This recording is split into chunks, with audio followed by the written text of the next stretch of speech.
pulsar. Pulsión. Pulsión de radio. Un programa donde la cultura late y el inconsciente nunca falta a la cita. Conducción y producción, Gabriel Pulice, Florentina Gamarra y Diego Yaiche.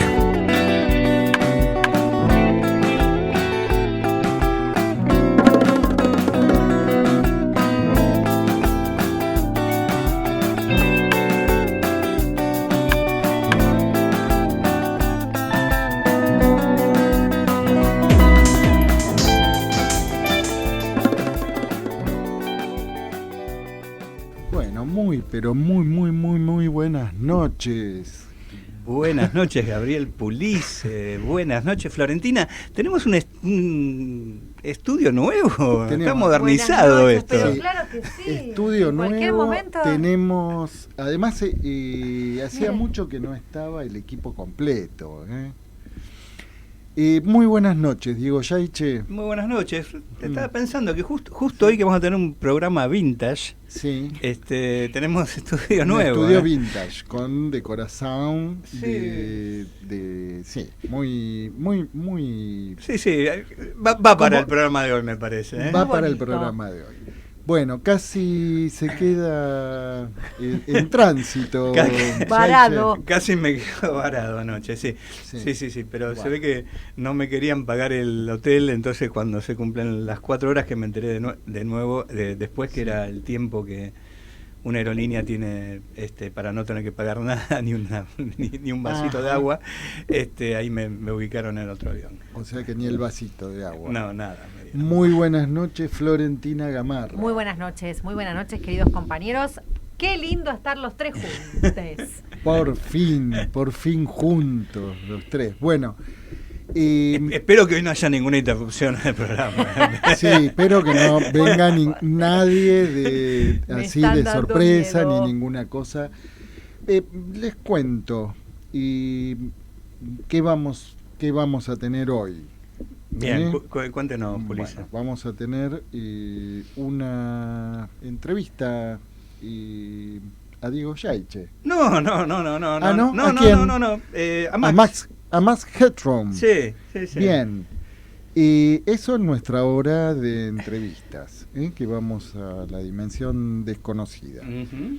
Pero vamos a tener también una presentación que viene de Rosario, de parte de Germán Armando. Vamos a estar presentando un libro del cual es compilador Bruno Bozzini Funari, cuyo título es El malestar en la vida cotidiana.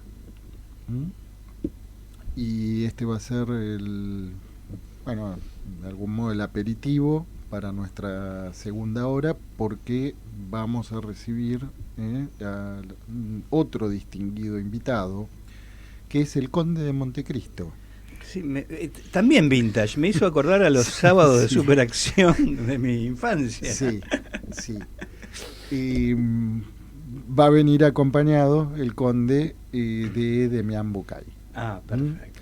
Así que bueno, si les parece bien, vamos a escuchar un tema musical y a la vuelta estamos en la dimensión desconocida.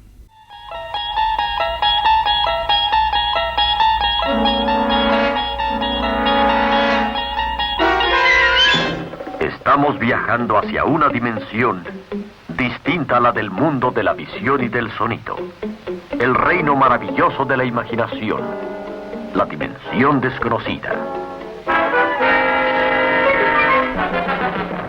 Amigos de Pulsión de Radio, la próxima hora quiero que nos acompañen 20 minutos en el futuro, que no son más que unos 30 años en el pasado, hasta 1984.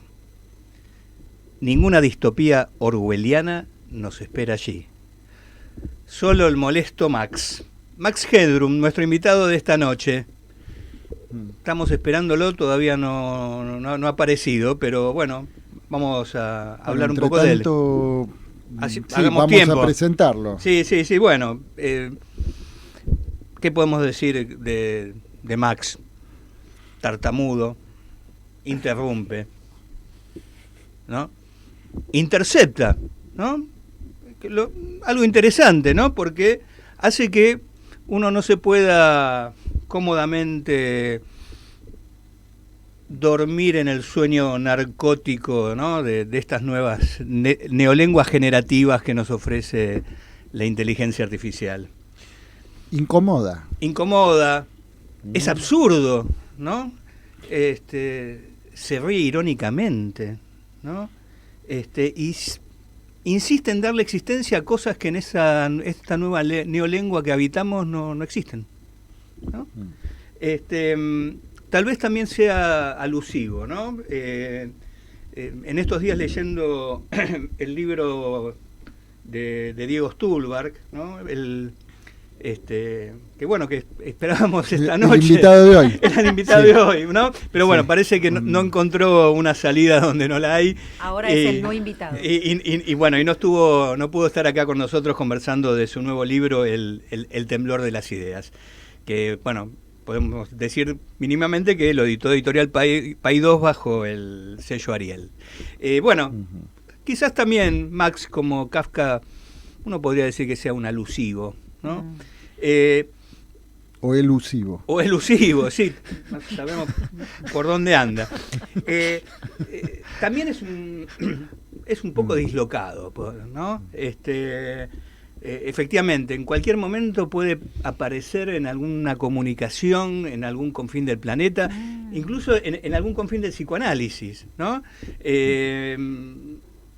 Hasta uno se lo podría imaginar apareciendo en medio de estos viajes que están haciendo algunos analistas como Elga Fernández, Elena Maldonado, Fernando Barrios, Roberto Martín Villalobos, ¿no? Esos viajes Weird por la ciencia ficción que vienen haciendo. Podría aparecer ahí tranquilamente, en medio de algún transporte logístico.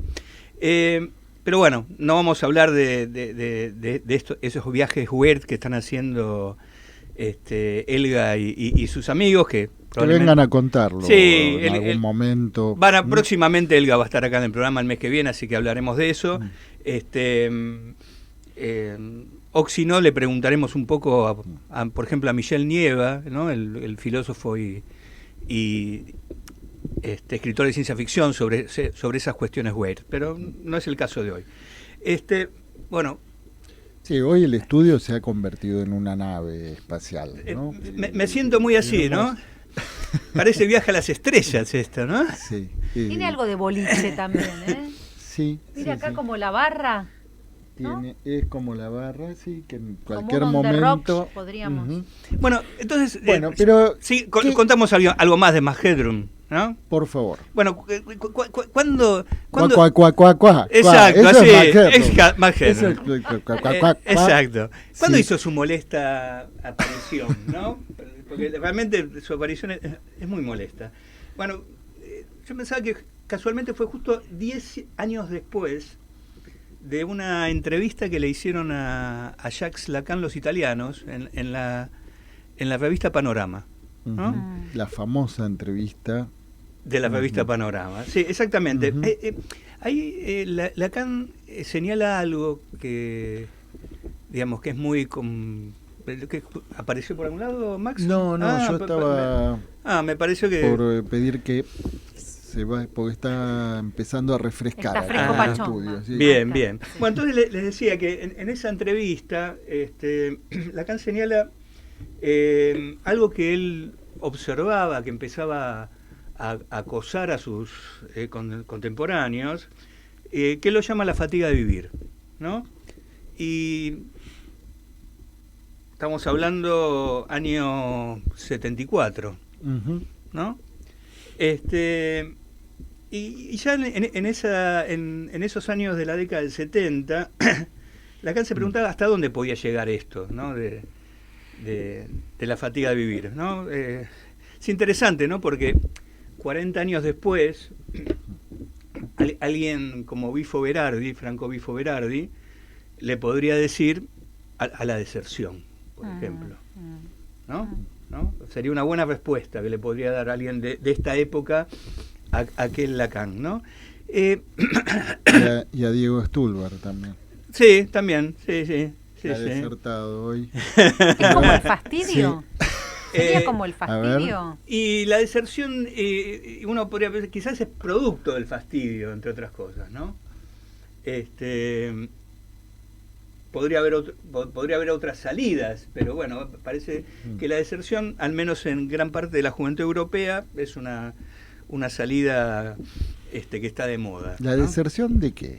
De todo. ¿No? Porque una cosa es desertar del ejército cuando uno no quiere ir a una guerra que no le incumbe, ¿no? Claro. Cosa que, bueno, hay una buena parte de los inmigrantes que ha recibido nuestro país que han sido desertores también, ¿no? Uh-huh. De guerras en las que no se sentían involucrados. De hecho hay algo de eso también, ¿no? O sea, porque hoy si pensamos que esta tercera guerra mundial que habitamos está pluralizada, bueno, probablemente la juventud europea o parte de la juventud europea no se sienta partícipe de esas luchas, ¿no? Uh-huh. Pero en principio, por lo menos lo que está planteando Bifo es una deserción del ámbito del trabajo, una deserción del futuro, una deserción de la sexualidad misma, ¿no? Y específicamente de la sexualidad reproductiva, una deserción de la política, ¿no? Al menos de la política partidaria, ¿no? Y una deserción que por momentos Bifo Berardi promueve también, ¿no? Bueno, pero volvamos al año 74, ¿no? Otra cosa que es interesante, ¿no? de esa entrevista, ¿no? Es que Lacan afirma algo que sorprende a los lectores de la revista, por lo menos en ese momento. Dice que para él la única ciencia seria, ¿no? O sea, una ciencia a seguirla es la ciencia ficción. Uh-huh. Sorprendente, ¿no? Psicoanalista, ¿no? Que de golpe haga una definición como esta, ¿no? Y también va a decir ahí, ¿no? Que se va a referir a la ciencia, digamos, académica, la ciencia positiva, ¿no? Lo ve como viejos niños que juegan con cosas desconocidas, ¿no? Para Lacan, en ese momento dice, los científicos son viejos niños que juegan con cosas desconocidas. Max Headroom me contó que tuvo un amigo que era un viejo niño que jugaba a cosas desconocidas y bueno, y tiene algo que ver en su destino, ¿no? Y dice que la ciencia avanza a tientas y a locas, ¿no? Pero, y parece que ya en el año 74 algo avisoraba a Lacan, que empezaba a tener miedo de sí misma, de su sombra, ¿no? Pero esto no llegaba al punto de empezar a preguntarse seriamente, ¿no? ¿Qué podía salir de todas esas me parece que apareció Max, esas investigaciones novedosas? Lo tiene encarnado usted. Sí, no es que viste que se cuela en la comunicación, entonces Lacan se pregunta, bueno, estos científicos estarán pensando qué podrá sobrevenir mañana, ¿no? Una pregunta que a nosotros nos tiene que interesar mucho porque mañana lo estamos habitando, ¿no? Bueno, es más que el mañana de esa entrevista de Lacan, ¿no? Uh-huh. Sí, es más que 20 minutos en el futuro. Es más que 20 minutos en el futuro, porque en ese momento había ciertas cosas que estamos habitando que eran difíciles de imaginar, ¿no? Pero o por lo menos los únicos que le imaginaban era la ciencia ficción. What are you? ¿Qué es eso? Sure, but now I want to move on to other things. Basically, I think I'm a comedian, a sort of,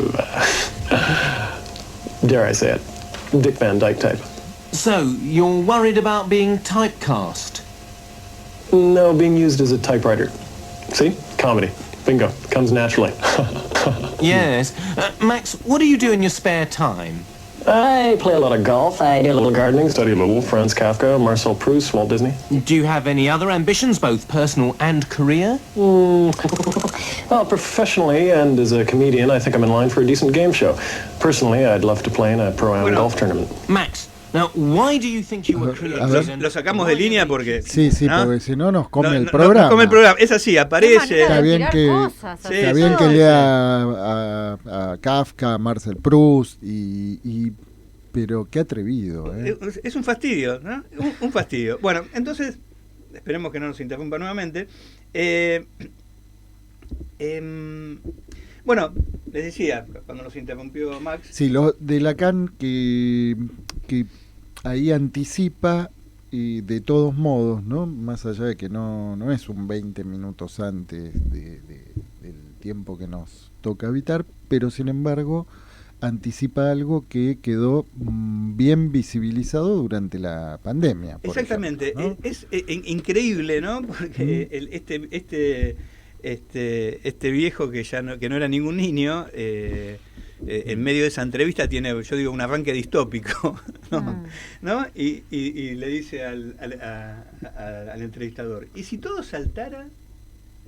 ¿Y si las bacterias tan amorosamente elevadas en los blancos laboratorios se transmutasen en enemigos mortales? ¿Y si el mundo fuera barrido por una horda de esas bacterias con todo lo merdoso, que boquita Lacan, ¿no?, que lo habita? Pero en francés lo decía. Merdoso. Dice, comenzando por los científicos en sus laboratorios, que parece que... Bueno, interesante porque Lacan ubica viejos niños y niños viejos, ¿no? Bifo Berardi también, en uno de estos arranques apocalípticos a los que nos tiene acostumbrado últimamente, también acordaría con Lacan esto de que hay viejos niños y niños viejos.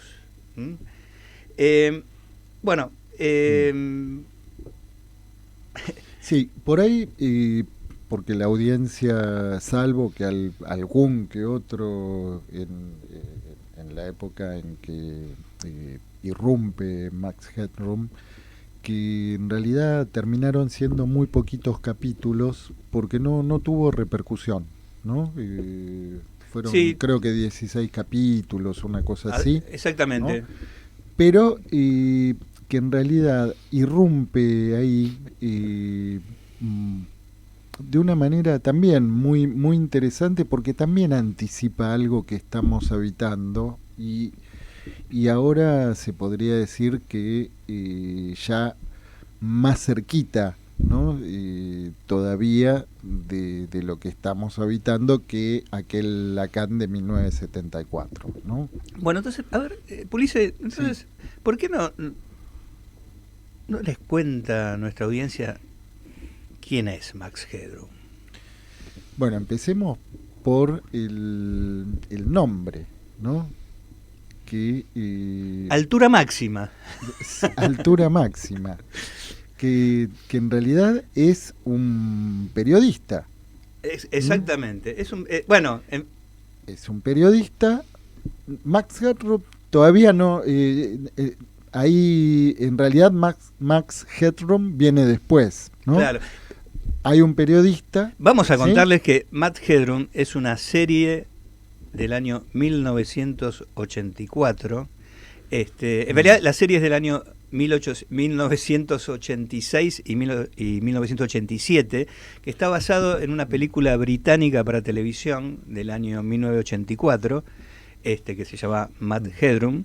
Fue un éxito la película televisiva, se le vendieron los derechos a una cadena americana y, bien como dice Gabriel, en el otro lado del Atlántico no estaban preparados. No. Imagínense como si en 1984 hubieran largado en Norteamérica el serial de Black Mirror, ¿no? Claro. Bueno, no estaban con la cabeza en eso. Exactamente, ¿no? que se parece mucho porque a Black Mirror, ¿no? Podría ser un capítulo de Black Mirror perfectamente, sí, ¿no? Sí.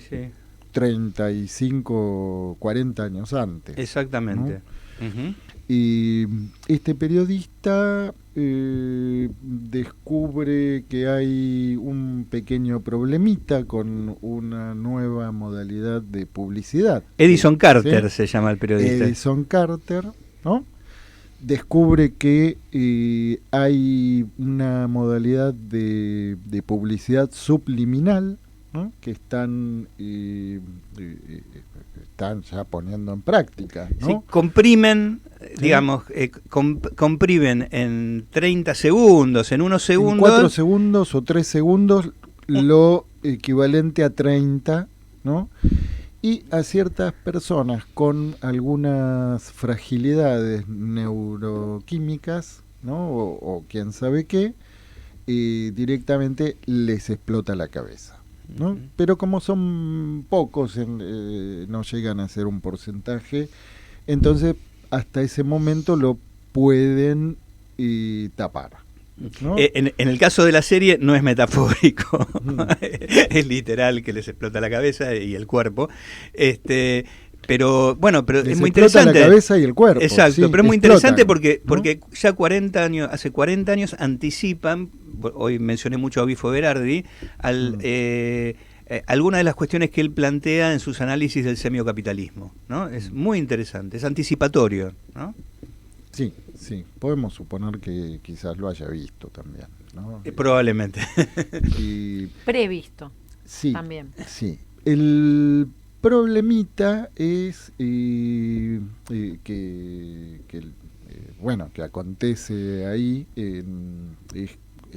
cuando este periodista, ¿no? Jim Carter, ¿es? Edison Carter. Edison Carter. Ahí hay también hay un guiño, Edison. Edison Carter descubre toda esta trama y bueno, pasa a ser el enemigo público número 1 de los grandes monopolios de televisión y de comunicaciones. Que es, ¿no? Interesante porque son los que venían desarrollando este modo de idiotizar. Que es muy interesante porque en la trama de la serie, estos monopolios, oligopolios televisivos, manejan los gobiernos también. Claro. De hecho, en alguno de los capítulos, si mal no recuerdo, porque fue pasada en la Argentina en los 90 esta serie, las elecciones se dirimían por encuestas televisivas. Bueno, cosa que no está tan lejano en nada, ¿no? Con lo que acontece actualmente. Bueno, ¿Qué le pasa a Edison Carter?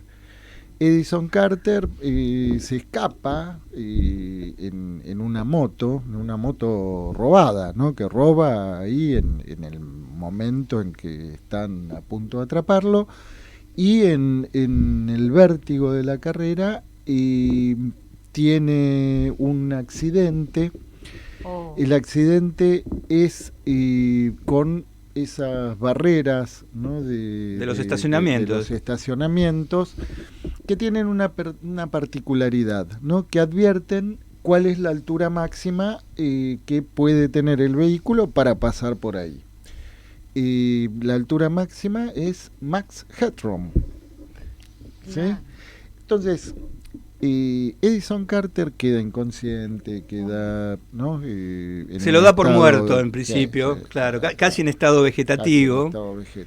Pero acá tenemos el científico loco, ¿no? Este niño viejo, que es un jovencito que trabaja para estos grupos oligopólicos, que es el que inventó aparte este tipo de publicidad, que aparentemente en la versión británica no era tan malo, ¿no? En la versión americana es más diabólico, y que a la manera de una especie de Elon Musk inventa la posibilidad de trasladar, digamos, la mentalidad de alguien a un sistema informático. Al ciberespacio. Sí. ¿Sí? Es un anticipo de Matrix. Sí, en este caso pensemos que es muy vintage la tecnología, ¿no? Sí. La computadora que aparece ahí en la serie es la Amiga 1000, que era una hija directa de las Commodore. La Commodore 64. Todavía no había un sistema tipo internet, era un sistema un poco más internet. Claro, pero no estaba todavía estaba tan distribuido. Exacto. Pero bueno, aparece este famoso sueño cosmológico que digamos que uno piensa que es un sueño loco de Elon Musk, pero en realidad es un sueño que se remonta al zarismo ruso, a escritores de la época de fines del siglo XIX en Rusia que planteaban, escritores que eran medio de ciencia ficción también, que planteaban toda una idea, ¿no? Por la cual, por un lado, había que encontrarle la salida, que la ciencia iba a poder encontrar la salida a la muerte, ¿no? O sea, se podía ir hacia la inmortalidad, ¿no? Pero que a su vez eso implicaba un sueño de conquista de otros mundos, porque lo que sostenían era que no solamente se iba a no morir, sino que se les iba a dar vida a todos los que se habían muerto, entonces había que encontrar lugar para ponerlos. Entonces no hay lugar para tanta gente, claro. En esta esfera. Entonces había que salir a la conquista de otros mundos para darles algún lugar digno para vivir. Uno se ríe, pero hay toda una tradición que tiene más de 100 años en la cual alguien como Elon Musk ascribe a esta tradición, estos delirios que aparecen no son nuevos. No son nuevos, y son tendencias que ha habido a lo largo del siglo XX en la humanidad. O sea, no son efectos de un loco desmesurado, con lo cual es más preocupante, ¿no? Sí, hay cierta insistencia en la búsqueda de la inmortalidad. Pero bueno, lo cierto es que yo me quedé con la idea de que hay algo ahí que anticipa a The Matrix, ¿no? Y es que Max Headroom, ¿no? Queda ahí, ¿no? Habitando el ciberespacio y tomando el nombre, en realidad, de lo último que vio. Exacto, porque ¿no? En realidad uno puede decir, es un experimento que sale mal, ¿no? Porque finalmente en este intento de pasar, ¿no? la mentalidad de este periodista que estaba ya medio muerto, en realidad, se lo pasa pero defectuosamente, y de hecho se independiza esta IA que es Max Headroom, y a partir de ser un producto defectuoso, ¿no? O sea, esta traslación, a la esfera informática o a la esfera de la comunicación sale mal, ¿no? Por suerte para mal para lo que se esperaba, ¿no? Claro, ¿no? Mal para lo que se esperaba. Bueno, ¿podemos ir a un tema musical? Si les parece, vamos a hacer una pausa musical y enseguida volvemos. Bien. Bueno, como estábamos conversando, el pobre Max es una inteligencia artificial rebelde, defectuosa, ¿no? Que no puede consumar el viejo sueño cosmológico de evadir la muerte y conquistar el universo. Yo siempre pienso que es una versión menos patética ¿se acuerdan esos torturados ratoncitos de laboratorio, Pinky y Cerebro? Sí. Que pobrecitos terminan de mascotas de la cruel Elmira. Bueno, es una versión menos patética, pero que se acerca a eso. Bueno, entonces, recién, no sé si al aire o entre nosotros, comentábamos que estos locos bajitos, emuladores y admiradores de los Elon Musk del mundo, no son un producto patológico, bizarro, colateral, sino son expresión de tendencias que terminan adquiriendo realización en la cultura algorítmica del presente, ¿no? Cultura algorítmica que también se la suele llamar cultura operativa, ¿no?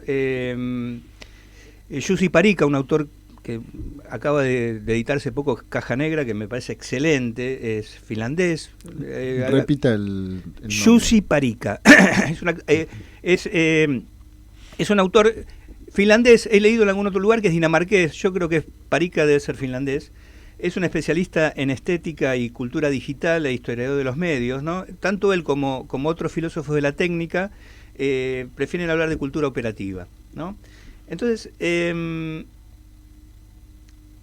vamos a ponernos un poco más serios ahora, ¿no? Y más serio porque vamos a entrar un poco en el hogar de Jacques Lacan, ¿no? Vamos a poner un poco más serio, ¿no? Wow. Arréglense la ropa, ¿no? Algunos años antes que Max cobrara vida, ¿no? Perdón, ¿le pareció poco serio lo que dijimos hasta ahora? Bueno, con una cuota de humor, ¿no? Bueno. Lacan que digamos que no se la llevaba muy bien con la televisión, ¿no?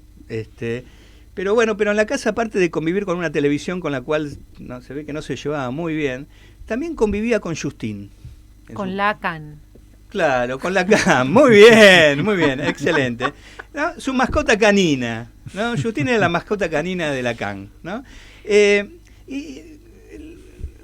Justin tenía la particularidad que nunca lo confundía con otro a Lacan, ¿no? Y le brindaba momentos de intensidad emocional enorme, ¿no? Así que lo aligeraban del peso de las transferencias que cargaba todo el día, ¿no? Justin, y es más, para Lacan, sin ambigüedades, su Justin hablaba. Sin embargo, él señala que el uso de la palabra de Justin se distinguía del uso humano, ¿no? Lacan va a decir que a Justin le faltaba la capacidad de identificación.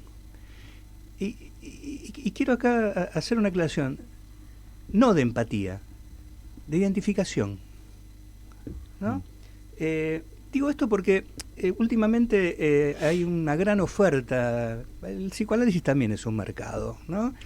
Y cada tanto salen productos nuevos, ¿no? Ahora hay un producto nuevo, ya no es tan nuevo, tiene un tiempito, pero todavía no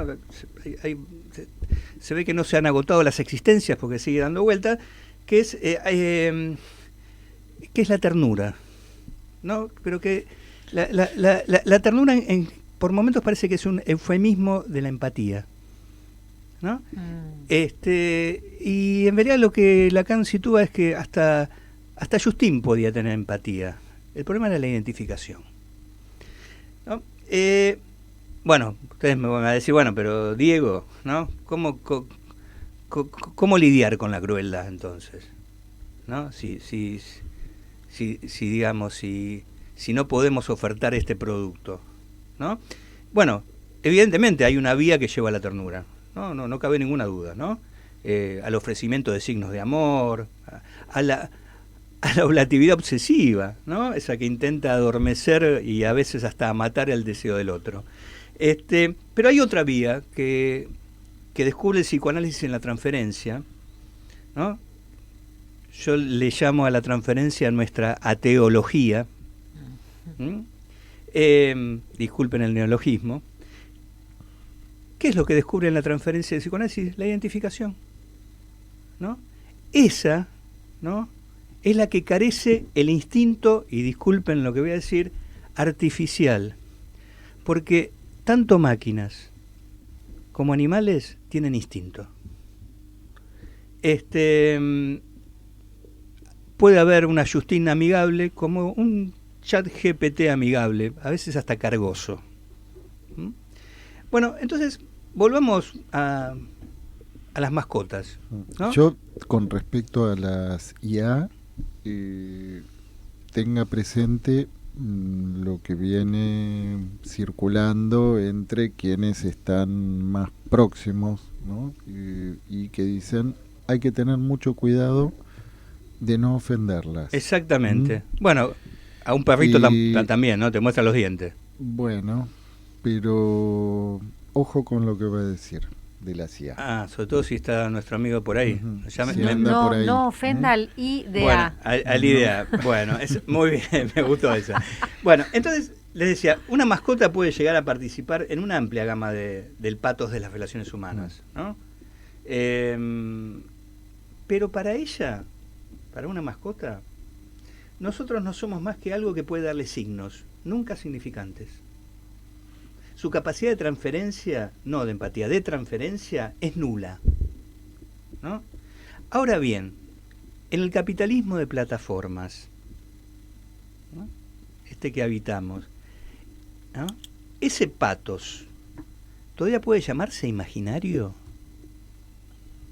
¿No? Voy a afinar un poquito el lápiz. ¿Cuál es el imaginario de las imágenes operativas? ¿Qué ves cuando me ves? A ver, desarrolle un poquito. Bien. ¿De qué, Antes de ir, qué estamos hablando Exacto. cuando hablamos de imágenes operativas? Antes de ir a los desarrollos más académicos de Jussi Parika o de cinematográficos de Harun Farocki, ¿no? Que murió no hace mucho tiempo, sobre la logística contemporánea todoterreno que caracteriza el modo neoliberal y turístico de existencia que habitamos, quiero detenerme un momento en otra cosa que convive junto a nuestros seres de cuatro patas y las pantallas en los hogares. Algo más pedestre, la pornografía. Ujú. No creo que sea porque Lacan diga que la sexomanía galopante, así la llama, no sirve al nivel del psicoanálisis, que los analistas no se ocupan de ella más que de manera pacata y moralizante como consumo problemático cuando no omiten lisa y llanamente su existencia en sus decires. Bueno, ¿qué muestra la industria pornográfica de plataformas? ¿No? Muestra cabalmente lo que viene pasando con las imágenes. ¿Qué piensas que ves cuando me ves? Podría decir la modelo de OnlyFans o de otra de las tantas plataformas similares. Hablar de industria pornográfica de plataformas no es ingenuo, ya que en la genealogía de ambas, la pornografía y las plataformas, se encuentra el juego de roles. Eso es algo sumamente interesante que quienes vienen trabajando el capitalismo de plataforma han detectado. En ese aspecto se puede decir que si bien hay una industria pornográfica de plataformas, toda plataforma es en sí misma pornográfica. En este aspecto, trabajar con modelos es inherente a la propia operatividad de las plataformas. ¿Qué ves cuando me ves? ¿El imaginario de un cuerpo? ¿Carne, como la famosa película de Isabel Sarli? No, un modelo. Pero esto llega aún más lejos. Todos estos modelos cuentan con diferentes artefactos técnicos, dildos, ¿no? ¿Saben lo que es un dildo? No sé, imagino que nuestra audiencia lo sabe, ¿no? No, ¿a qué se refiere? Un consolador, lo que se le llamaba. Bueno, en la época, dígalo con ¿no? todas las letras, entonces, y en español. En castellano. Claro. Sí, de última generación, ¿no? Uh-huh. Son estos aparatos con capacidad de monetizar orgasmos y otro tipo de placeres, ¿no? Toda una economía extractiva de goce. Pero la cosa no termina ahí. Como siempre digo, el capital necesita cada vez menos materia orgánica para reproducirse. Y ahora los modelos humanos están siendo reemplazados por inteligencias artificiales que ofrecen escapes personalizados, ¿no? Uh-huh. Esto es literal, Posta, así lo plantean, Sí. a quienes, sobre todo hombres, ya no se relacionan con sus semejantes, sino con plataformas. Una forma más económica y operativa de monetización. Lamento la mala nueva para las modelos de OnlyFans, ¿no? Se van a quedar sin trabajo. Exactamente. Estas IA más versátiles poseen un instinto, y no dudo en hablar de instinto, que les permite leer patrones de sus usuarios, signos y flujo de signos plausibles de monetizarse. Por supuesto, esto necesita un usuario, ¿no? Max seguramente, conociéndolo, me diría, ¿qué me vienen a hablar de sujeto? ¿No? Formateado también para relacionarse con y entrenado en la observación de patrones de acción. Con el tiempo, el modelo virtual, siempre lo fue en tanto modelo, más allá de que alguien le prestara su cuerpo, puede convertir... ¿Se acuerdan los Tamagotchi? Sí. ¿No? Que requiera nuestra atención constante en una extenuante lucha por la supervivencia del más apto. Una poeta que conozco hace poco inventó un término para esta especie nueva, perrimanos, ¿no? Algo así, ¿no? Como los bosquimanos habitaban, el pueblo San habitaban los bosques, bueno, los perrimanos habitan el entorno digital. Bueno, hace poco me enteré, perdón, Sí. que quien se ofende mucho cuando uno pasa muchos días sin interactuar es Duolingo. Sí. ¿Vieron Sí. la plataforma del La idioma? plataforma Duolingo. Si uno se desconecta por 2 o 3 días, Duolingo dice que ya no me querés, ¿y por qué no te conectás? Sí. ¿Y por qué no me haces ninguna pregunta? Se ofende. Ujú. Bueno, entonces, tiene razón Sí. el cosmológico o cosmoloco Elon, que advertía un tiempo antes de la pandemia del riesgo de que las IA nos terminen tratando como mascotas domésticas. En cuanto a la interpretación de signos y patrones operativos requiere de una dimensión biunívoca refractaria al significante, sería verosímil que eso ocurriera, ¿no? Pero algo resiste. Y a lo que resiste aún podemos llamarlo sujeto. Querido Max, si me estás por ahí escuchando, eso que te hace tartamudear e interrumpe los flujos de información. Bueno, sigamos hablando en Bien. serio. El sacrosanto estadio del espejo de Lacan merece al menos ser contrastado con el régimen de las imágenes operativas de Harun Farocki. Ese régimen de las imágenes basadas en datos que da cuenta de cómo las operaciones, como plantea Jussi Parikka, dan origen a las instrucciones algorítmicas, instrucciones en el sentido de educación y de manual de vida, que están vigentes para una nueva generación de alienados de la ciencia. Operación es un término logístico que nos atraviesa desde la medicina, pasando por la criminalística, hasta las técnicas de la guerra y los carpetazos mediáticos, y que en la llamada técnica psicoanalítica a veces aparece bajo el eufemismo de proceso, un término muy caro a nuestros últimos dictadores. Pues aunque parezca algo obvio y disparatado, ¿a qué se reduce cada vez más la materia en el capitalismo de hoy? ¿A átomos? No. A una forma logística de tratar con los cuerpos. Que quede claro, una plataforma no es simplemente un reemplazo del mercado como lugar de encuentro entre proveedores y clientes, sino un aparato intensivo para extender la logística de los datos a una variedad de situaciones urbanas y no urbanas. La plataforma convierte el mundo en su propia imagen operativa. En la cultura algorítmica, lo visual está siendo vaciado. Cualquier cosa puede convertirse en imagen, una serie de patrones o un conjunto de píxeles, y ese espacio vaciado lo ocupa ahora un tipo diferente de percepción que prescinde de la mirada. La operativización de lo visual por parte de las plataformas conlleva una visión artificial, teledetección apoyada en una distribución estadística de características que constituyen formas que no son más que patrones de respuesta espectral.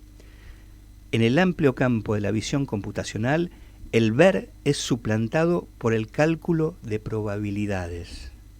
La visión es reemplazada por el filtrado, el descifrado y el reconocimiento de patrones, como señala Ito Steyer. Les voy a dar un ejemplo maravilloso que muestra Ito Steyer. La fotografía.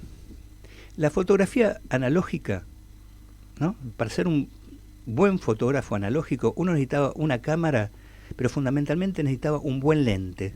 Lo más caro de una cámara analógica era el lente, ¿no?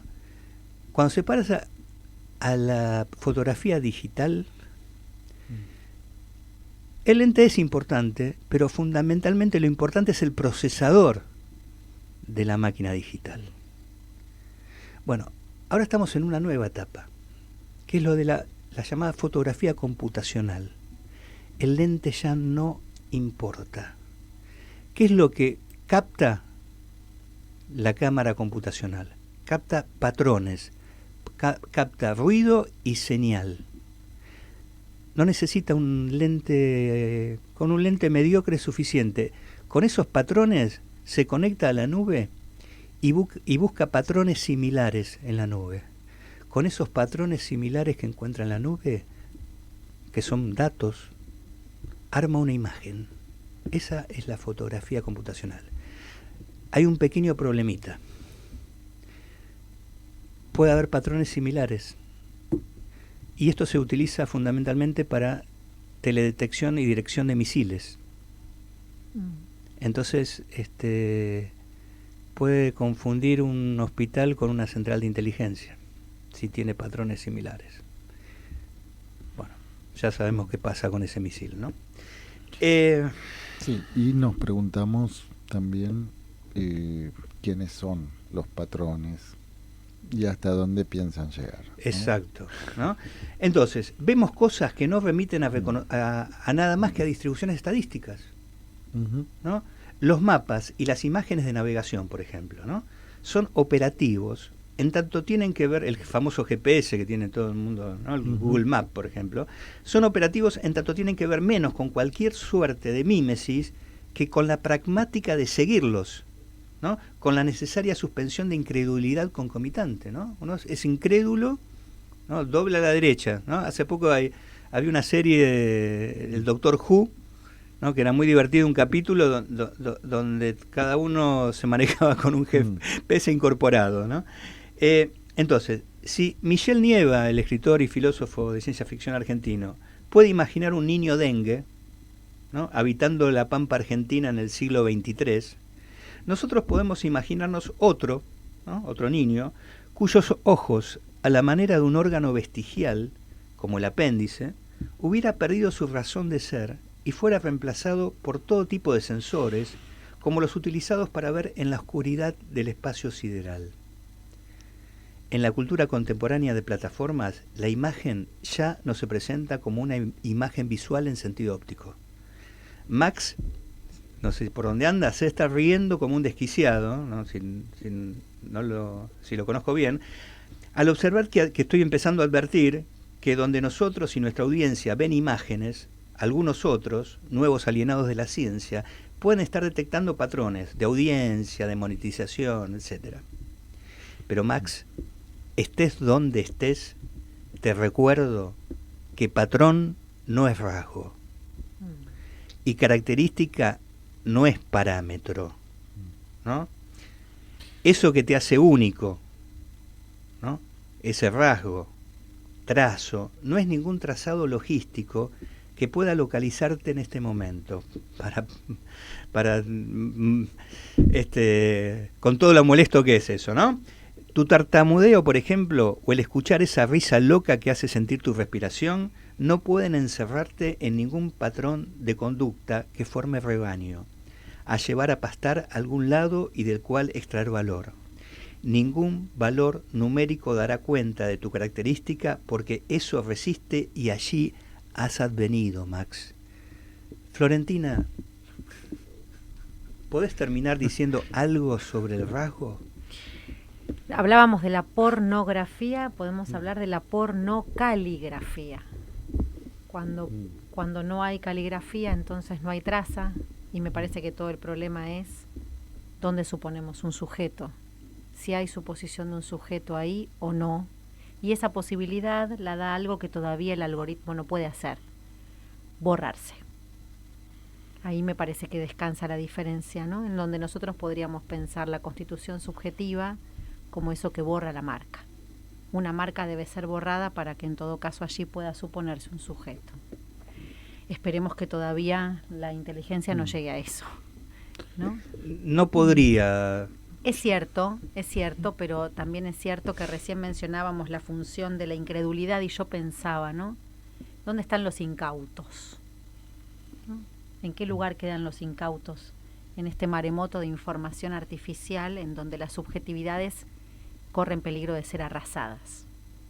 Este me parece que es el punto que nos lleva a pensar ahí qué hacemos con ese sujeto supuesto, tan necesario de rescatar, sobre todo para quienes estamos en el tema en donde todavía la palabra pueda tener un lugar que no sea mecanizado. Me encantó por no caligrafía. Los Bien. que vayan a leer el libro, segunda edición del libro de Florentina, por no, favor. Segunda no, perdón, lo voy a decir rápidamente. Ah. Edición ampliada. Tercera Edición ampliada y ampliada. es como tercera. Claro. Edición Sí, ampliada sí. a partir de fines del mes de septiembre estará rodando entre nosotros. ¿Título?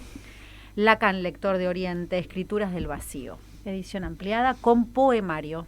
Bien.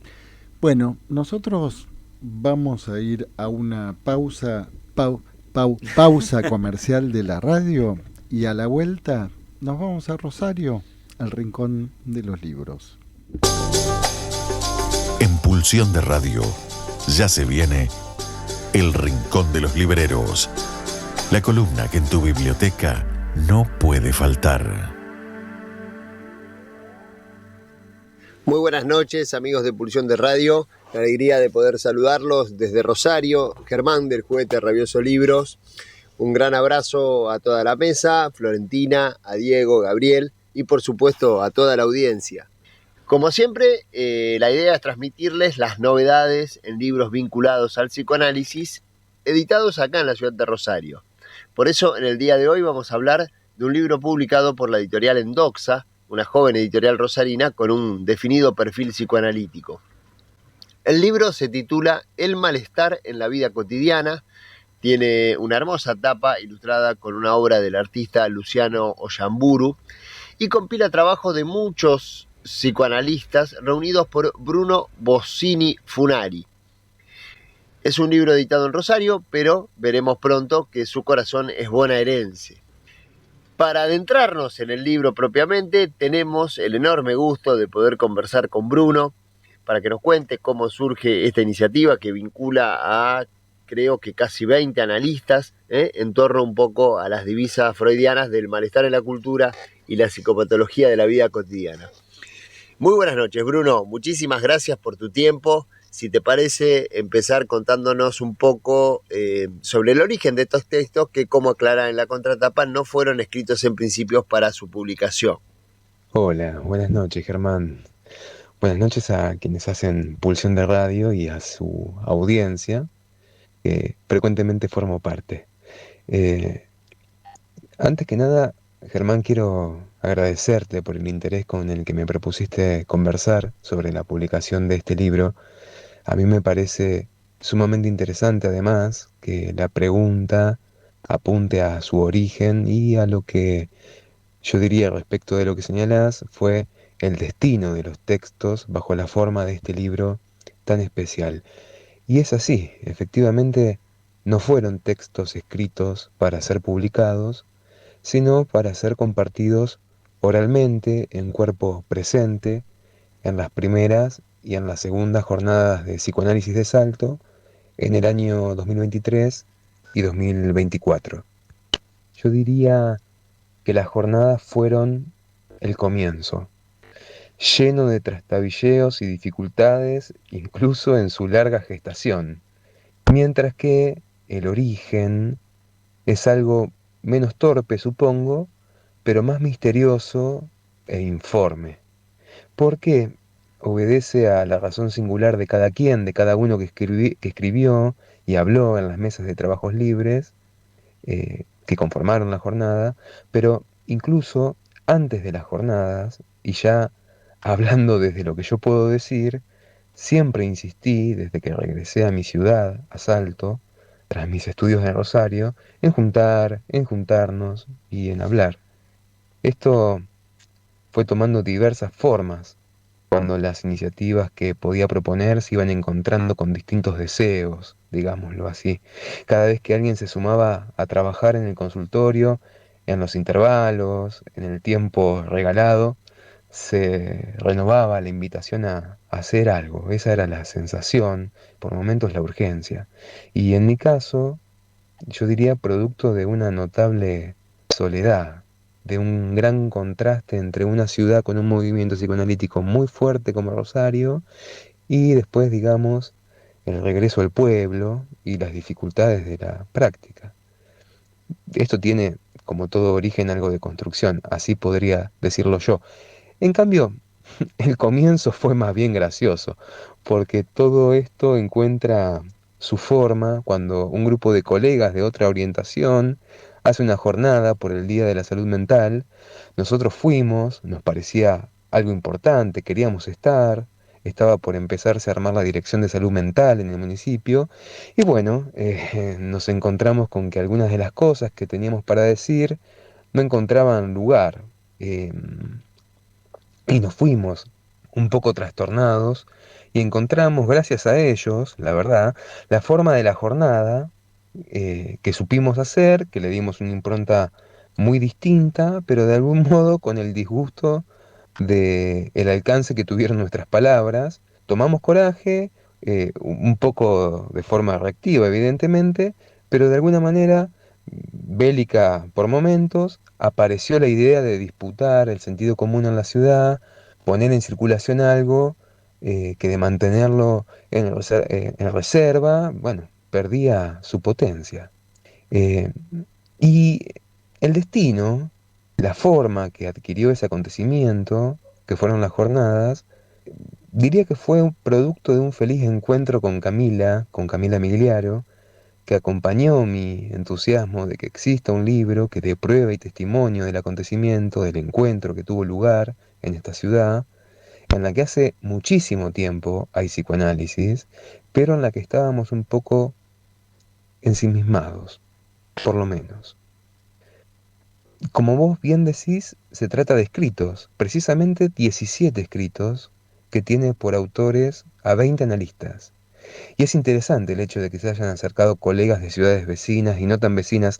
Salto tiene la particularidad de estar a 200 kilómetros de Rosario y a 200 kilómetros de Capital Federal, con lo cual cada uno de los que habitamos la ciudad y practicamos el psicoanálisis tenemos distintas formaciones, algunos en Rosario, otros en Buenos Aires, otros en La Plata, y también en distintos momentos de las universidades, planes de estudio, maestros. Y eso se notó. Y también se notó que los visitantes compartían algún recorrido compartido alguna vez con alguno de nosotros. Analistas de Rosario, Buenos Aires, Rojas y Junín, al enterarse del evento fueron acercándose, algunos honestamente bajo amenaza, porque bueno, no fue fácil escribir, no es fácil hablar, eh, otros por iniciativa propia, otros por sorpresa. Y ahora que lo pienso, en realidad me atrevería a decir que el libro tiene 18 obras y 21 autores, porque me parece que la obra que está en la portada del libro le da cierta unidad a algo que fácilmente podría tener la apariencia de un rejunte. Digo, estoy contando la pintura de Luciano, también como un escrito en imágenes, porque el encuentro con la pintura de Luciano, que la conocí en una primera reunión de un grupo de estudio del Seminario sobre la Angustia de Lacan, fue importante por varias razones que todavía no tengo claras. La obra nos recibía junto a la mesa a modo de bienvenida, de intervención, junto a esculturas de Patricia Minino, una artista de la ciudad que había preparado especialmente para la ocasión. El asunto es que en ese momento la idea del libro estaba planteándose como proyecto, y desde el momento en que vi la obra de Luciano el efecto fue tan inquietante que antes de dar con Endoxa, con la editorial, ya el libro estaba concebido y gentilmente ellos acompañaron la decisión de que sea la tapa. Para ese entonces, si no recuerdo mal, la obra no tenía nombre. Después Luciano la tituló El peso de lo que no se nombra. Eh, no tenía nombre, pero era sin embargo algo importante. Decidir que esté fue algo importante. Nosotros teníamos los títulos de las jornadas, la primera, Cuerpos afectados, y la segunda, El malestar de la vida cotidiana. Y la pintura trajo de un modo peculiar la afectación del cuerpo, la volvió presente de un modo incluso por momentos insoportable, y entonces el título de la segunda jornada quedó perfecto, junto a la imagen que evocaba algunas de las problemáticas tratadas la primera vez. Y entre tanto, bueno, había cierta vacilación, porque cuando propuse la idea del libro con quienes organizamos las jornadas, René Barrio, Sofía Coat, Ana Dordoni, Ivana Cardigni, Camila Migliaro y Víctor Godoy, con ellos, con alguno de ellos, estaba presente la idea de que se trataba de una recopilación al modo de una memoria. Entonces la cuestión del título se imponía de algún modo. Se había sugerido como título Memorias o simplemente Jornadas. A mí personalmente me parecía que el libro, si era un libro y no simplemente un volumen de textos, tenía que estar nombrado de modo que uno se encontrara con efectivamente un libro, que tenga un nombre y que en todo caso lo que tenga de memoria, de jornadas, esté explicitado en un prólogo, en una nota, en otro lugar, como de hecho está. Eh, Además, está claro que hay un guiño, como bien decís, Germán, a las obras de Freud, y me parecía que tenía que estar un título, además, que podía despertar curiosidad también de algún posible lector que merodee el psicoanálisis o bien que lo ignore.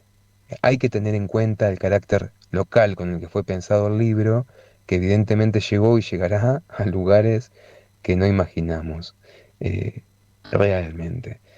Yo diría entonces que del origen de los escritos sé poco, pero que el comienzo son las jornadas, que el comienzo fue torpe, temeroso, incierto, y el destino de los escritos estuvo fuertemente marcado por la decisión de compilarlos y la suerte de poder publicarlo, no sin el trabajo de Camila y Tomás y sus compañeros de Endoxa. Fenómeno, Bruno. Bueno, y si vamos al índice, vemos 5 ejes temáticos muy definidos que trazan un recorrido muy ilustrativo, que en sí mismo es una gran invitación a la lectura. Estos son vigencia del psicoanálisis, cuerpo y síntoma, modalidades del padecimiento, sujeto y subjetividad y desenlaces en la época. Vemos que, bueno, el índice funciona realmente como un gran ordenador del contenido. A lo mejor, muy brevemente, nos podés destacar las notas principales de cada eje. El índice recupera los ejes de las jornadas. En cada una se delimitaron 2 o 3 ejes para formalizar la convocatoria, que terminan efectivamente por ordenar el libro en secciones de textos. Algo que me pareció importante en el momento de pensar el libro fue el esfuerzo tremendo de imprimir algún orden, algún sentido, alguna orientación para el lector que quizás no estuvo en las jornadas. No sé en qué medida está logrado, y además como los textos, aunque quizás comparten temáticas, no necesariamente establecen un diálogo claro entre sí, en parte porque son las primeras, que en todo caso serán antecedentes de Habrán más, y en parte porque los escritos son criaturas vivas, alimentadas por las diversas formaciones, transferencias, estilos. Así que tu pregunta me vuelve a enfrentar a esa dificultad que fue el índice en su momento. De un modo muy recortado, creo que cada una de las secciones ofrecen pequeñas muestras del estado actual del psicoanálisis. Por ejemplo, la primera sección sobre la vigencia del psicoanálisis va del problema de invitar a alguien a hablar, pasando por cierto orden de maniobras que hace un analista, incluso por aquello que el psicoanálisis tiene para ofrecer, hasta culminar en un escrito que dice sobre las políticas locales en salud mental y cuál es la apuesta que un analista puede hacer allí, qué es lo que tiene para proponer, para decir. Y la pregunta por la vigencia invita a retomar el descubrimiento freudiano del inconsciente que tuvo el cuerpo y el síntoma como nudo necesario, y hay allí ya en la segunda sección textos que recuperan y actualizan ese momento de descubrimiento del inconsciente e invención del psicoanalista, donde un cuerpo nuevo, una erótica inédita empieza a tomar su lugar. Al mismo tiempo, cierto desplazamiento termina por darle lugar a los textos que se preguntan por lo que sucede en un encuentro entre los cuerpos, sea para formular cuestiones en torno a la constitución del cuerpo y el problema de la representación, como para también pensar el modo en que el cuerpo del analista, por ejemplo, puede ser una superficie de inscripción y reinscripción del síntoma, planteado como un modo de lazo que incluso tiene una dimensión política de resistencia ante los discursos que amenazan lo que puede tener de solución. Y estos problemas van abriendo el hilo hacia los modos del padecimiento que tienen como protagonistas en el libro El duelo y la psicosis, una dupla que se encontró en la mesa de trabajo de forma accidental, pero que comparte cierta tradición, por ejemplo, en Lacan y también en Freud.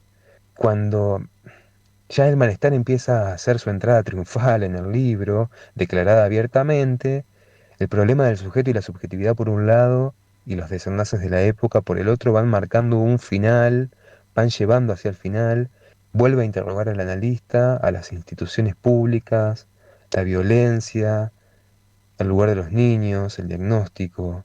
Hay una heterogeneidad en todos los sentidos, de abordajes, de modos, transmisiones, huellas de recorridos anteriores, autores de referencia muy diversos, Freud por supuesto, Lacan, Winnicott, Klein, Pierre Lanier, y esa diversidad yo creo es a la vez el defecto y la virtud del libro. Pero ante todo es, creo, un libro muy clínico, con preguntas por los fundamentos y por las apuestas singulares de lectura y de trabajo de cada autor. Excelente, Bruno. Creo que recorrimos el libro de manera exhaustiva. Te agradezco muchísimo tu tiempo, la dedicación de las respuestas. Y bueno, te mando un gran abrazo y estoy seguro que pronto nos vamos a cruzar a partir de nuevas iniciativas. Abrazo grande, grande. No, Germán, al contrario. Agradecido y agradecidos todos nosotros por el espacio que le dan al libro.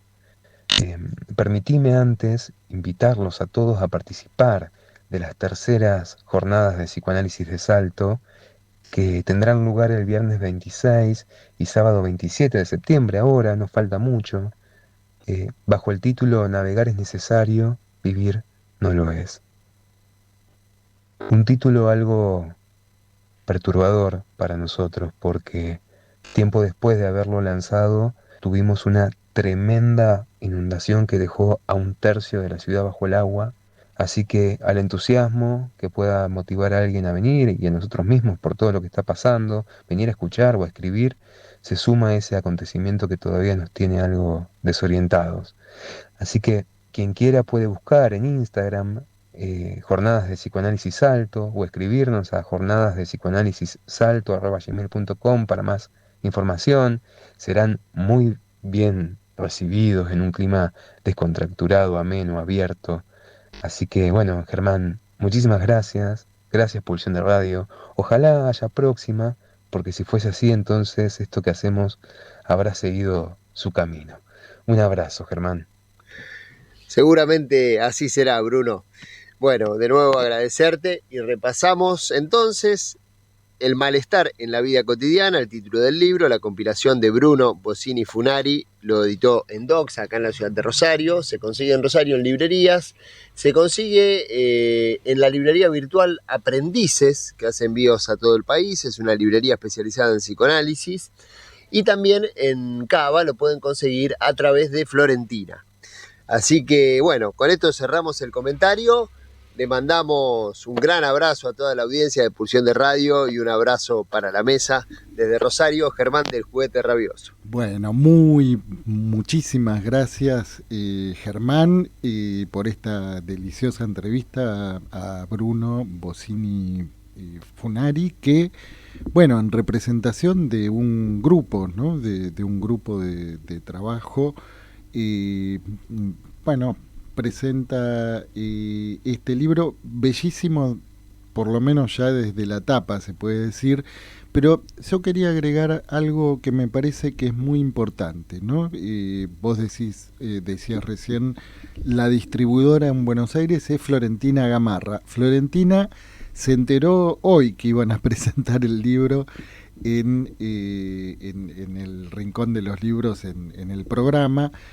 Y lo que yo quería destacar es que, como decía recién Bruno, el libro nace de una reacción, ¿no? Una reacción a partir de una jornada en Salto que organiza otra gente en otra perspectiva distinta, y esa reacción es la de, bueno, si no ocupamos cierto territorio, lo ocupa otro, ¿no?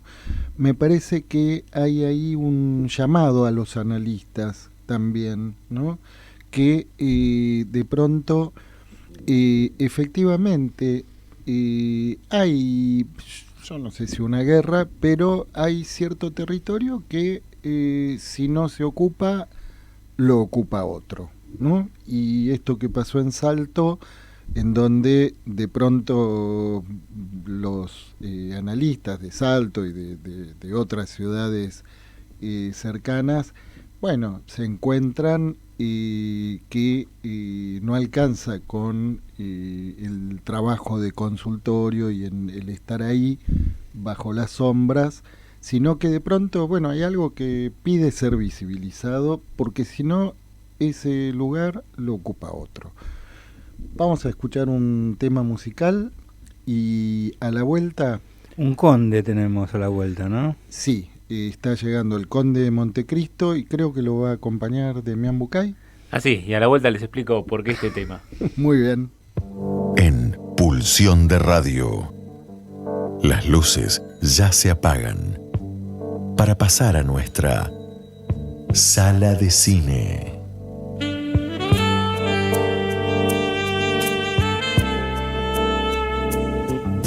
Muy buenas noches, Demián Bucay. Buenas noches Diego, Gabriel. Buenas noches, Demián. Buenas noches a todos los que nos están escuchando o viendo.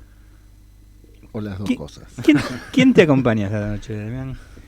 Hoy me acompaña el conde de Montecristo, que es, me parece que ya es notable pensar que la historia, la novela original de Alejandro Dumas, tiene casi 200 años. Fue escrita en 1845. Es una barbaridad de tiempo. Sí. Así que evidentemente hay algo de la historia que nos toca, ¿no?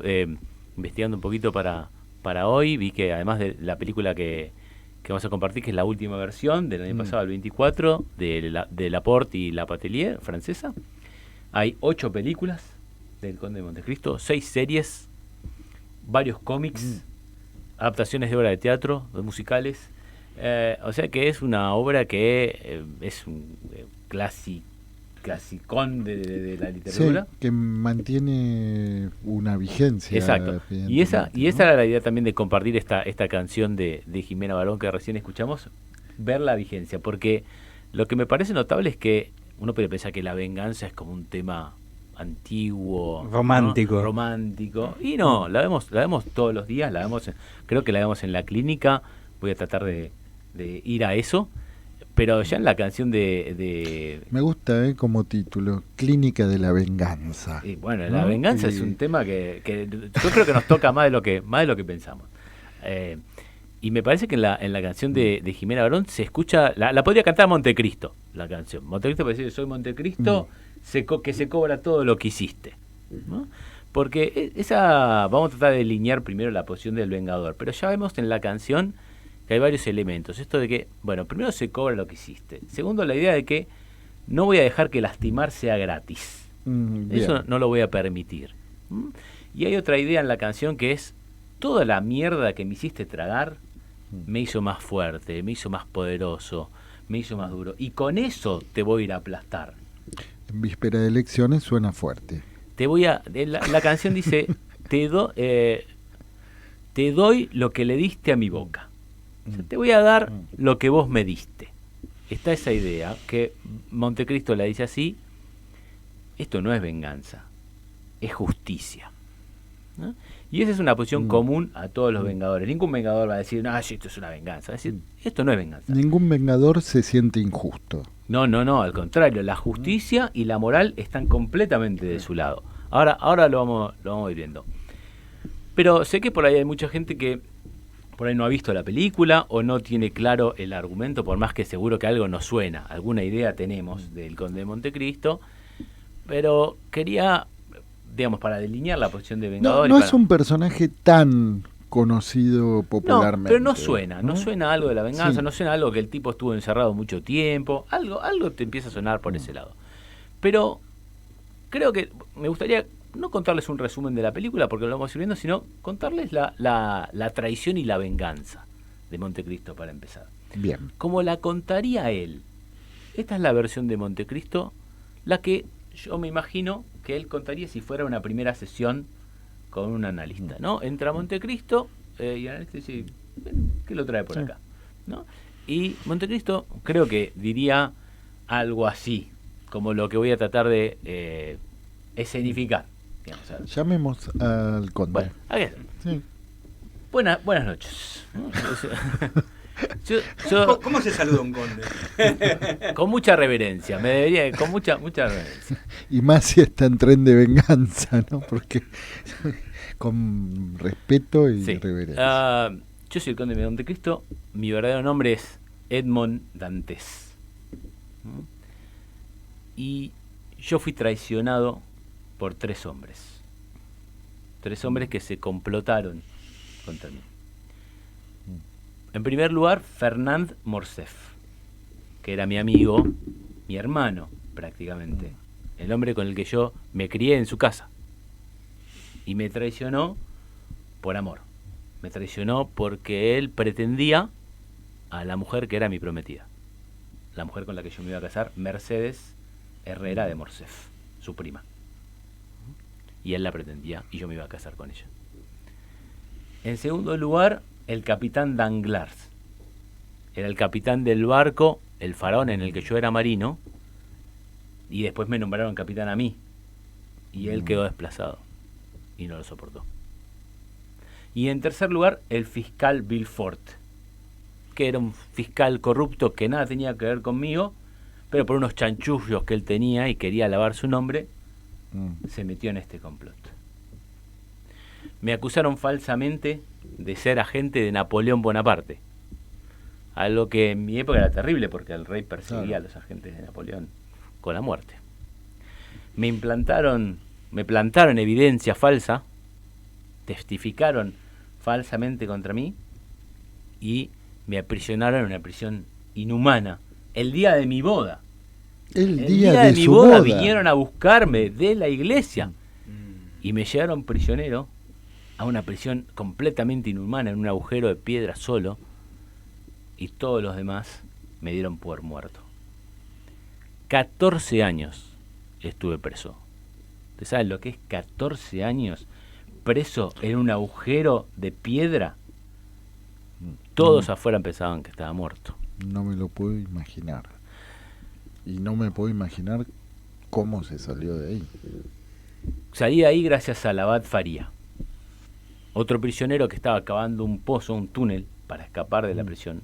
Había cavado durante 6 años y por un error salió a mi celda.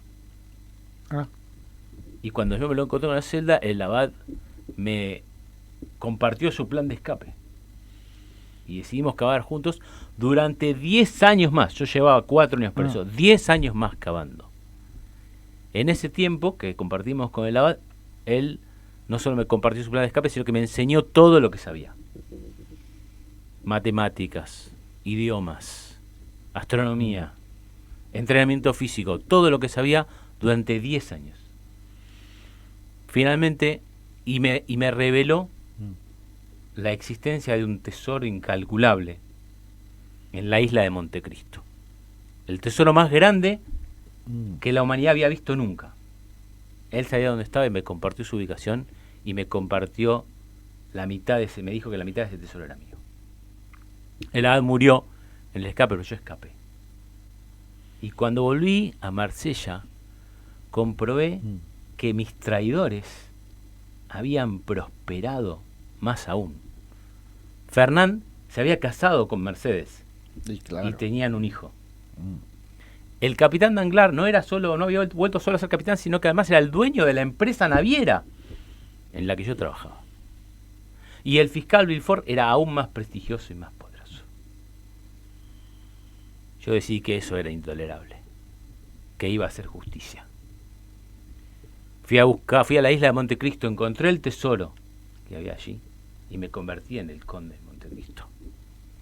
Fui a la iglesia, me paré frente a la cruz y le dije a Dios: yo no vengo a rezar ni a suplicarte, vengo a advertirte. Voy a hacer lo que vos no pudiste hacer. Voy a hacer justicia, recompensa y castigo. Y así lo hice. A cada uno con lo que cada uno se merecía. A cada uno con lo que me robaron.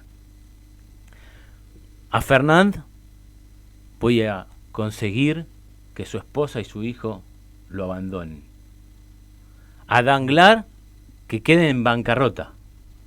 Y a Villefort que quede completamente desprestigiado, y los voy a exponer a todos como un fraude. Yo no voy a hacer nada especial. Lo único que voy a hacer es mostrar quiénes son. Voy a gastar todos mis recursos para que todo el mundo sepa quiénes son en realidad, y esa va a ser la justicia. Mostrar quiénes son. Con eso será suficiente para que caigan. Esta para mí es la posición de Montecristo. Esto es lo que él diría si viniera. Así empezamos. Así empezamos. Para mí, sí. Ya podemos abarcar, me parece, podemos delinear esto que yo decía, la posición del Vengador, que me parece general a quienes podemos ubicar en este mundo. Algunas cosas para anotar. Quizás ustedes quieran notar algunas otras. Primero, yo creo que la audiencia va a empezar a anotar. Me encantaría, ¿no?, que la audiencia nos anote y nos llame y nos diga. ¿Quién no tiene alguna vengancita? Y seguramente, seguramente. Impune. Sí, seguro. Para mí, primero, para anotar esta idea de que los Vengadores no dicen estoy en venganza. No dicen me voy a vengar. Dicen voy a hacer justicia. Sí. Y tienen algún criterio para esa justicia. En el caso de Montecristo, es la ley del talión. La ley del talión. Si me traicionaste por amor, te voy a dejar sin amor. Si me traicionaste por dinero, te voy a dejar sin dinero. Si me traicionaste por poder, te voy a dejar sin poder. La ley del talión. Segundo, o sea que no es caprichoso, ¿no? Es una justicia que tiene un código. No, es quirúrgico. Un código moral. La justicia quirúrgica. Sí, además tenemos que decir que Montecristo además tiene todo el dinero del mundo, ¿no? Todo el dinero del mundo, realmente es el hombre, es un tesoro incalculable, es el hombre más rico del mundo, tiene todos los recursos que tiene, y tiene mucha clase, ¿no? Tiene mucha clase para vengarse. Así que la película dura 3 horas, las últimas 2 horas son Montecristo vengándose y todos estamos así, ¿no? Que caigan esos hijos de puta. Sí, que caigan estos hijos de puta. Nos ponemos muy contentos mientras aparte le sale todo bien, casi, hasta el final, ya vamos a ver, pero le sale casi todo bien. Segundo punto de la posición del Vengador. Es un problema con el de arriba, con el que estamos más complicados. El que está mal es el de arriba, el que permite que esto pase, ¿no? Sí. Es un problema con Dios. Va y le dice lo que vos no pudiste hacer, ¿no? Los otros, qué sé yo, bueno, son unos hijos de puta. Sí, está bien, pero no se espera que no lo sean, digamos. Sí, pero ahí el máximo el que tendría que hacer justicia es el de arriba. Y aquí estás papando mosca, le dice. Dice, voy a hacer lo que vos no pudiste, ¿no? Así que me parece que está bien ubicar que el Vengador, y Montecristo particularmente, tiene un problema con quien tendría que ejercer la autoridad. Dios, el Padre, no sé, el de arriba, el que sea que está arriba, ese tendría que hacer algo y evidentemente no lo está haciendo. Segundo punto, o tercer punto, hay una idea de lo perdí todo. Hay una idea de, como perdí esto, perdí todo, no tengo nada. Ya no tengo nada que perder. Ya no tengo nada que perder porque no tengo nada, ¿no? Hay una parte en la película donde el abad Faría le dice, ¿qué vas a hacer? Están presos cavando, ¿no? Dice, ¿qué vas a hacer cuando salgas? Voy a buscar a Mercedes, le dice. Ya pasaron como 8 años, ¿no? Y le quedan como, y sabe que le quedan como 8 más. Andás a ver cómo está Mercedes. Claro, entonces estatura, el abad que me parece un poco es el analista de la película, ¿no? Siempre hay que preguntarse quién es el analista de la película que vemos. Es el analista, te dice, ¿qué vas a hacer? Voy a buscar a Mercedes. Y si Mercedes no te esperó, le dice, diciendo, claro. escuchame, flaco. Sí. ¿Cómo sabes que te va a seguir gustando? Te hacen pedo. Estás esperando, estás loco, le dice. Pero eso estás loco. Y Edmond Dantes, Montecristo, le dice, si no me esperó, no tengo nada. Si no me esperó, ya no hay nada para mí. Esa idea de que ya no hay nada. Además, cuando Edmond sale de prisión, se entera que su padre, el padre está muerto, y que se murió de tristeza por pensar que él estaba muerto, ¿no? Así que no tiene más, no tengo nada de nada. Entonces sale, no tengo nada. Esa idea de que no tengo nada, lo único que tengo es mi justicia, ¿no? Montecristo dice en un momento, si renuncio a eso, renuncio a lo único que me mantiene vivo. En ese sentido, la venganza es un antiduelo, me parece. En lugar de tratar de cerrar la herida, la idea es mantener la herida abierta. En un momento... La herida es vida, ¿no? La herida es lo único que hay, claro. La única vida que hay es esa. En un momento, Montecristo recluta a otros traicionados por sus mismos enemigos para que lo ayuden, ¿no? Y una vez... la justicia hace masa. Son 3. Después, si llegamos, hacemos algo de eso. Pero una de estas le pregunta, está maquinando, todo el tiempo maquinando. Lo único que hace es su venganza, ¿no? Después de que está 15 años en prisión, pasa un año transformándose en Montecristo, reclutando el coso, y 5 años preparando la venganza, ¿no? Ya estamos en 20 años que está pensando en esto, ¿no? Y entonces le dice, ¿no tienes miedo de tener pesadillas? Le dice, no, tengo miedo de no tenerlas, porque yo las necesito para mantener mi herida abierta, ¿no? No se trata de, no puede cerrar su herida, no. Es el combustible. ¿Cómo hacer para no cerrarla? ¿Sí? En ese sentido me parece que la venganza es un antiduelo, ¿sí? Y lo otro que podemos decir es que la venganza cuesta carísimo. A Montecristo le cuesta todo. No tiene nada más que eso. Es lo único que tiene. Le cuesta todavía, hace 20 años que está en esto, es el hombre más rico del mundo, tiene recursos bestiales, lo que uno puede decir, lo que gasta para hacer su venganza, porque su venganza es súper elaborada, compra castillos, compra la naviera en un momento, y bueno, tiene como construir una realidad paralela. Exacto, construye todo un universo a la misión imposible, digamos, para que los otros caigan. No es Los Simuladores, es de otra escala más, ¿no? Sí, no, es impresionante. Claro. Bueno, pero le cuesta todo. Supongo que los Vengadores podrían decir, no me cuesta nada porque igual no tengo nada. Igual yo no tenía nada, así que igual no me cuesta nada. Yo creo que hasta acá les propongo una pequeña adivinanza. Podrían decir, a ver si se les ocurre un personaje de una película argentina que tiene esta misma posición.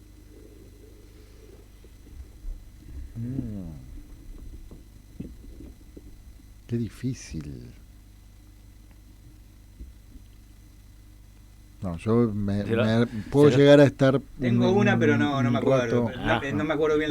Esta te la acordaría seguro. O sea, que digo yo te la acordaría seguro. Para mí el personaje es Morales, el personaje de Pablo Rago del Secreto de sus Ojos.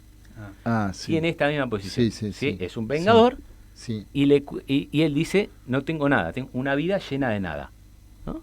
Y tiene esta idea de que es justicia. Él le dice a Espósito, al personaje de la ley, le dice, ¿usted dijo perpetua? No, justicia. Es una justicia. Le cuesta todo. Pablo, el personaje Morales, se tiene que ir a vivir al campo y dedicarse a cuidar a aquel de quien se quiere vengar. Así que me parece que tiene esta misma posición y se pueden ver estas mismas características. Que es una posición polémica, ¿no? Porque justamente vos citás esta película, me parece que está muy bien la ligación que haces, porque generó mucha polémica la posición de Pablo Rago en El Secreto de sus Ojos. El Secreto de sus Ojos, y de hecho antes en off conversábamos respecto a lo que ha sido la posición de las madres y de las abuelas de Plaza de Mayo, que siempre insistieron en marcar una diferencia entre venganza y justicia, ¿no? Que situándose ellas de una posición anti-venganza, ¿no? E instando incluso a quienes se referenciaban con los organismos de derechos humanos a no tomar actitudes de venganza, ¿no? Fundamentalmente... Sí, a no resbalarse a esa banquina. Exacto. ¿no? Incluso quizás es interesante porque acá aparece también la figura del Scratch, ¿no? que en su momento también dio cierta polémica, que tiene algo de esto que vos decís, mostrar... ¿no? Bueno. Mostrar de velar que ese buen vecino... Que digamos que... Es un asesino. Es un asesino. Ese buen vecino es un asesino. No es fácil porque la venganza, y en este caso no es caprichosa, ¿no? Tiene un criterio. Sí. La moralidad está de su lado. La moralidad está del lado de los vengadores, por eso todos estamos... El público está de su lado. Y por eso, ¿por qué estamos de su lado? Porque tienen una moralidad, no son unos caprichosos y van a hacer cualquier cosa, ¿no? Pero a mí me parece interesante ahora pasar al segundo punto, que es decir, ¿qué podemos ver antes de la traición? ¿Cómo era la vida de Edmond Dantes antes de la traición? A ver si pensemos que esto es un efecto puro de la traición o encontramos algo antes.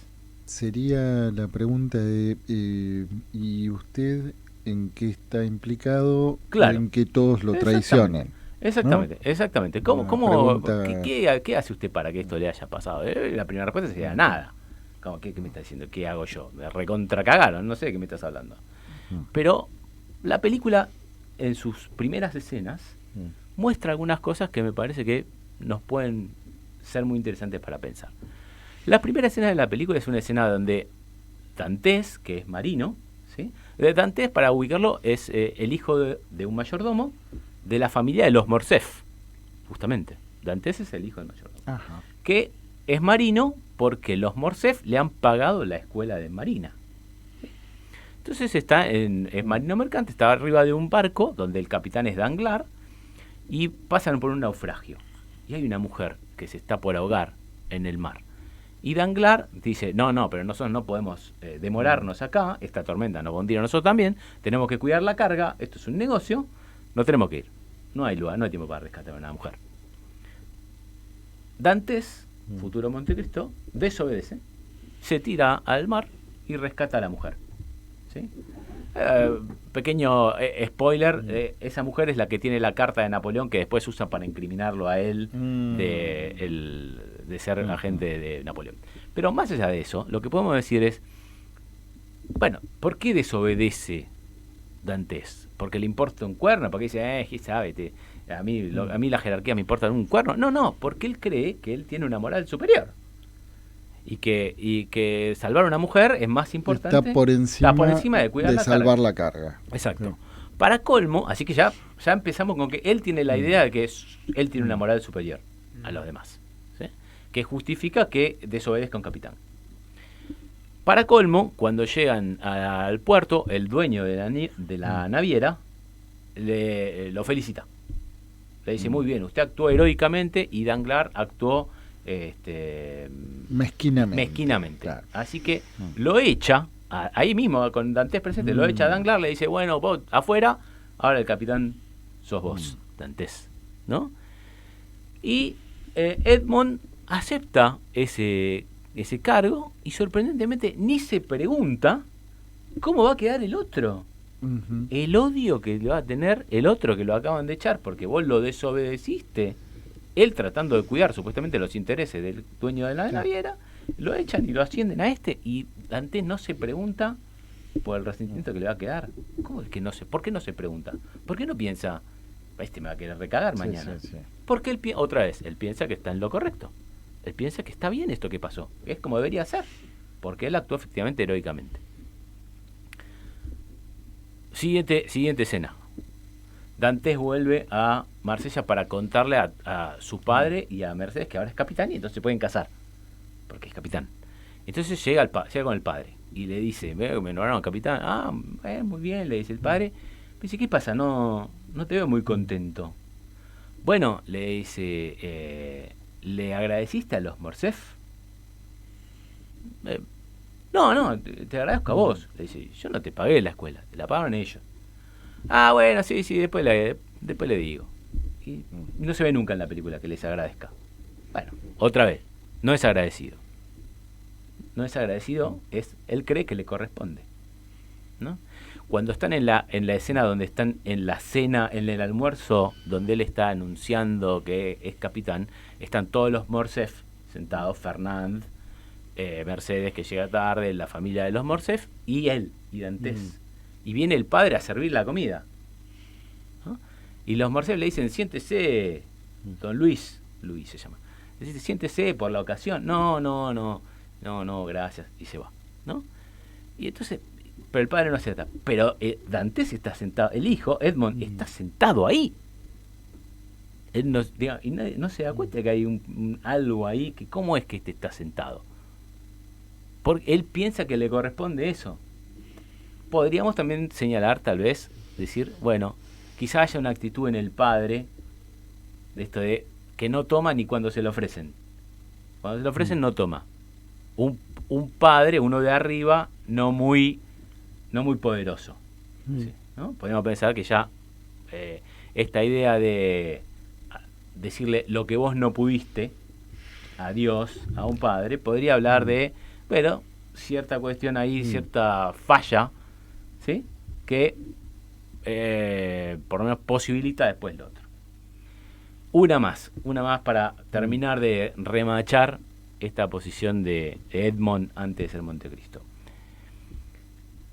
Le van a decir a Fernand que Mercedes y él se van a casar, tienen un romance secreto. Y la escena es, están en un velero los tres, Edmond, Mercedes y Fernand, ¿sí? Y ella está sentada entre las piernas de él.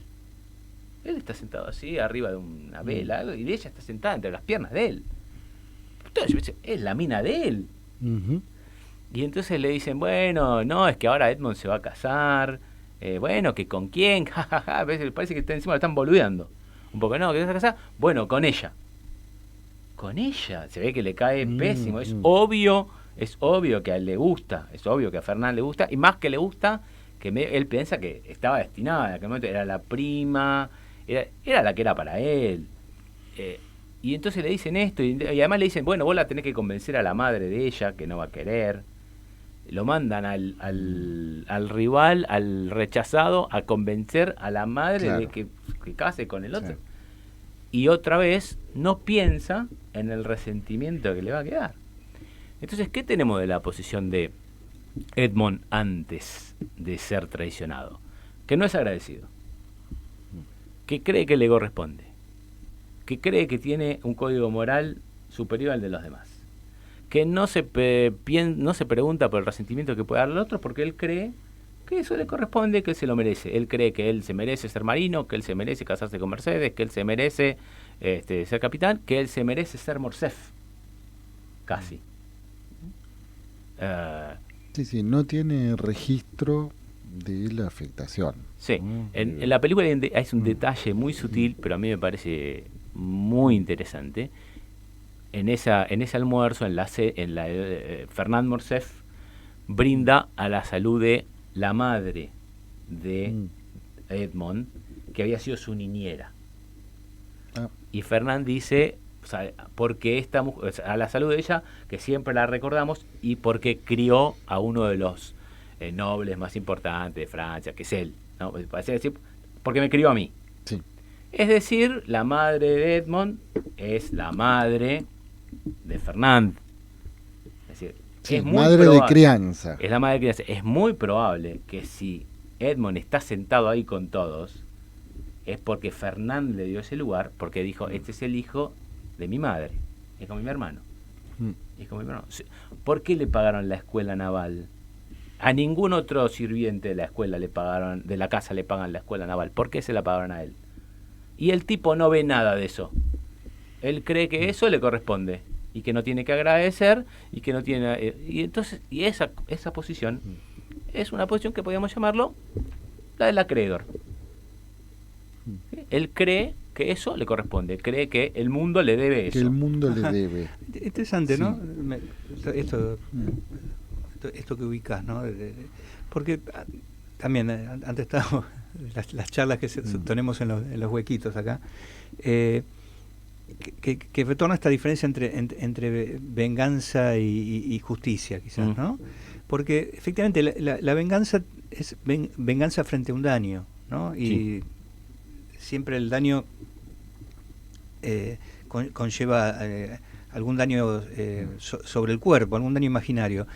Y justamente lo que vos ubicas es que este personaje no ubica nada del simbólico en el cual está metido.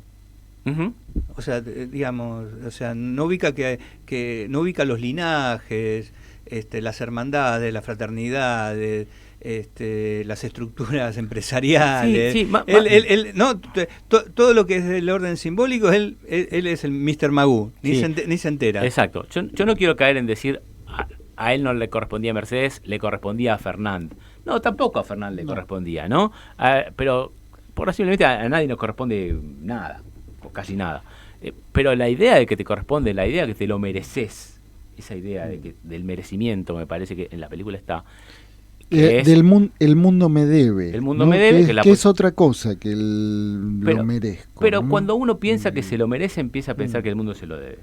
Si yo me lo merezco, entonces el mundo me lo debe. El merecimiento está a un pasito de ponerte en acreedor. Y si vos estás en acreedor, si cuando tenés no agradeces, no te sentís agradecido. Cuando no tengas, te vas a sentir robado. Cuando tengo, no me siento agradecido, y bueno, es lo que corresponde. Cuando no tengo, entonces me sacaron lo que corresponde, me robaron, me cagaron. Y esa posición, esa sensación de me cagaron es la que efectivamente lleva a la venganza. Y podría estar ahí, como vos decís, algo de la diferencia con la justicia. Me sacaron algo que me correspondía. La idea del merecimiento, yo me lo merezco, ¿sí? De hecho, en la película se ve mucho eso, porque cuando Fernand está por firmar la carta que lo va a inculpar como agente bonapartista, duda. Es su hermano. Duda, pero dice, no se lo merece. No se lo merece. Después de la firma, va sopre. ¿Sí? Así que me parece a mí que la posición de acreedor es la versión, cuando estás en buenas condiciones, de la posición del vengador cuando estás en malas condiciones. Cuando estás en buenas condiciones te sentís un vengador, cuando estás en buenas te pones en acreedor. Es decir, bueno, lo que yo tengo no se lo debo a nadie, más que a mí mismo, no tengo nada que agradecer, esto yo me lo merezco, es lo que corresponde, listo, punto. Qué posición neoliberal, ¿no? Bueno, puede ser. A ver, explíquese. Y la meritocracia silvestre tiene algo de eso, ¿no?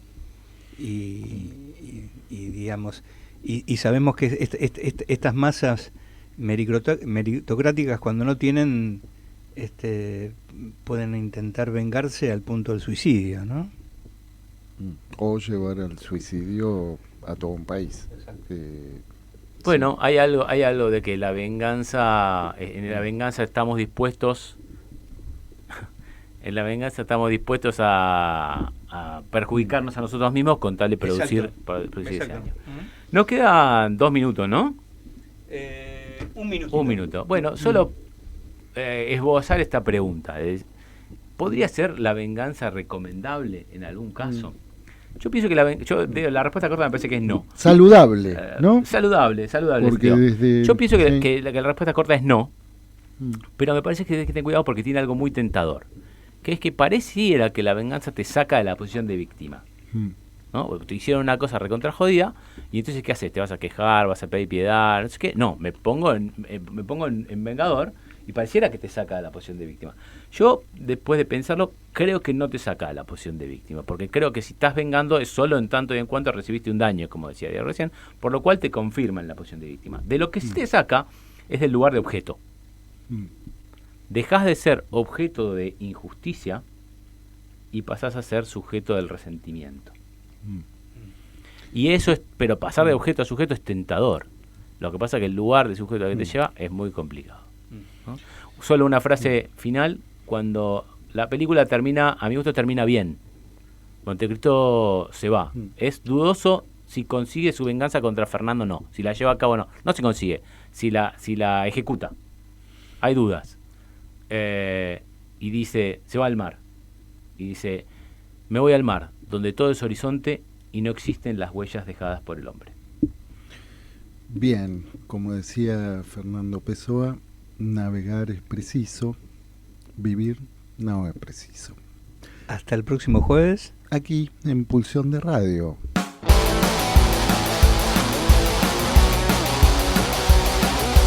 Pulsión. Pulsión de Radio. Un programa donde la cultura late y el inconsciente nunca falta a la cita.